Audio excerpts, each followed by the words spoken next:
The Keynesian policy was a success, and Nixon won a second term with a landslide majority. It was a blow for Friedman. Then in 1979, Margaret Thatcher was elected Prime Minister of Britain. Her intellectual guru was Milton Friedman's old mentor, Friedrich von Hayek. And just over a year later, Ronald Reagan was elected President of the United States. Both Britain and America were now ruled by unabashed Freemanites. Margaret Thatcher's program when she came in had 4 planks: cut government spending, cut tax rates, reduce government ownership and operation of industries or regulation of industry, and have a moderate and stable monetary policy to bring down inflation. Within her first 3 years in office, unemployment doubled in parts of the economy, leading to waves of strikes.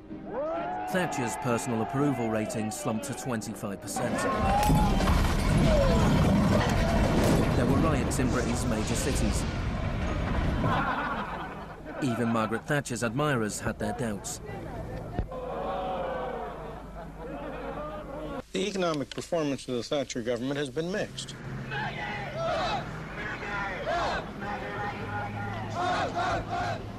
To those waiting with bated breath for that favorite media catchphrase, the U-turn, I have only one thing to say. U-turn if you want to. The ladies not for turning. Friedrich von Hayek urged Thatcher to copy Pinochet's economic shock therapy policies. Thatcher replied, "In Britain, with our democratic institutions and with the need for a high degree of consent, some of the measures adopted in Chile are quite unacceptable." Thatcher's profound unpopularity seemed to be proving once again that free market fundamentalism was simply too unpopular, too directly harmful to too many people to survive in a democratic state where governing requires getting the consent of the governed, unlike a military dictatorship. What pulled Thatcher back from the abyss and ultimately saved the project was a crisis. Indeed, it was the ultimate crisis. It was a war. We are here because for the first time for many years, British sovereign territory has been invaded by a foreign power. The government has now decided that a large task force will sail as soon as all preparations are complete. HMS Invincible will be in the lead. Most people in Britain had never even heard of the Falklands. But when Argentina invaded the small group of islands thousands of miles away in the South Atlantic, Thatcher seized her opportunity to prove her credentials as the Iron Lady. Gentlemen, I've just heard that the white flag is flying over Stanley. The war was over in less than 3 months.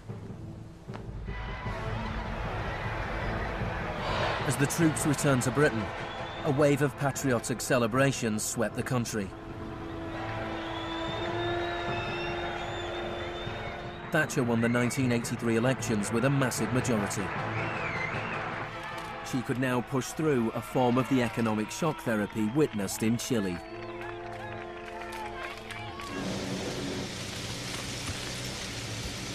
The most powerful union in Britain was the National Union of Mine Workers. When the National Coal Board tried to close pits down, the miners went on strike.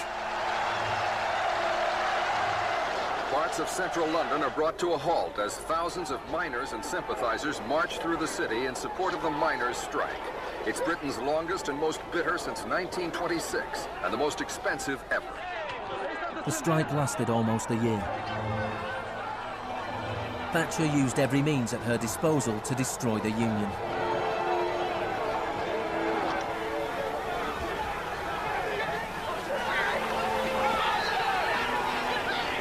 Eventually, the miners were defeated. Thatcher used this victory to bring the Chicago School Revolution to Britain. A series of glossy commercials promoted a massive program of privatizations. Thatcher sold off the steel industry, water, electricity, gas, telephones, airlines, oil. Public housing was sold off. Council services put out to tender. In 1986, financial and banking services were deregulated. It was called the Big Bang. No one here tonight needs reminding that the Big Bang is only a beginning. In Britain, before Thatcher, a CEO earned 10 times as much as the average worker. By 2007, they earned more than 100 times as much.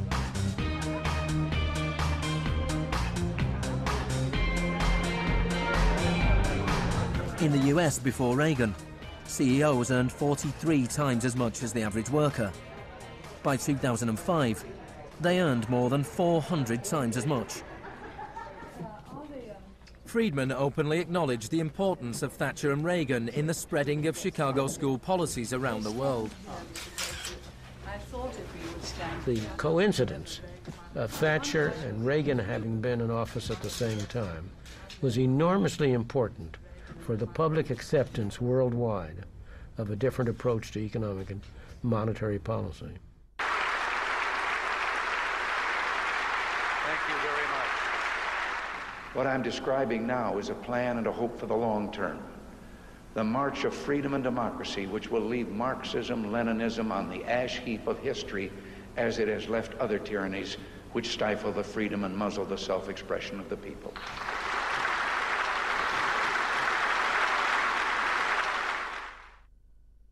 Now, we all know the fairy tale about the fall of communism, that the West under Reagan and Thatcher looked so prosperous to the people of the former communist bloc that they themselves demanded radical free market policies. Now, this really is a fairy tale. It is true that people who had been living under authoritarian communism genuinely wanted democracy. And it's also true that people wanted to be able to go out and buy blue jeans and have Big Macs. That is true. But that does not mean that they wanted the kind of Wild West capitalism of oligarchs gone mad and no social protections that so many Eastern Bloc countries actually ended up with and suffer under to this day. Thatcher had done everything she could to break the power of the unions in Britain. But in 1988, she went to Poland to show her support for the workers' union Solidarity. How do you see the process from where you are now to where you want to be? Strikes in Poland led to Solidarity being allowed to contest a general election in June 1989. This triggered a wave of demonstrations throughout Eastern Europe.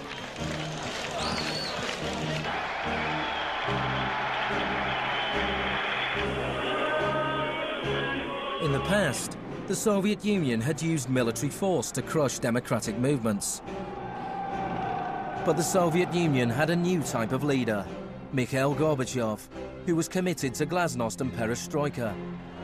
He talked about a third way, a gradual transition to Scandinavian-style social democracy, something between free market capitalism and communism. Gorbachev charmed the public and politicians of the West. He's a bold, a determined and courageous leader. Gorbachev stood and watched as one by one the old communist regimes collapsed.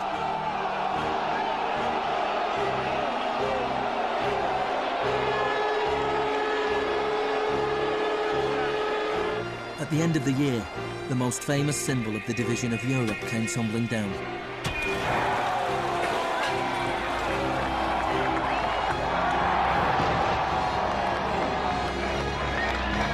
For Friedman and the Chicago boys, a whole new world opened up. In the Soviet Union, Gorbachev was hoping to gradually reform the Russian economy. In 1991,